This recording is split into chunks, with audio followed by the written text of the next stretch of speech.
Elephants love Mopani, and its leaves contain at least some water. An elephant can eat 600 pounds of leaves and branches in a day. But they have a fierce competitor for these leaves, and it's in a whole other league.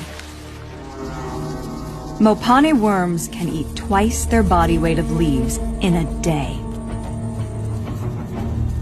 They're the caterpillar of the emperor hawk moth and can devastate hundreds of miles of forest. A few worms must get eaten by mistake. Yeah, elephants are herbivores, but a little extra protein never hurt anyone.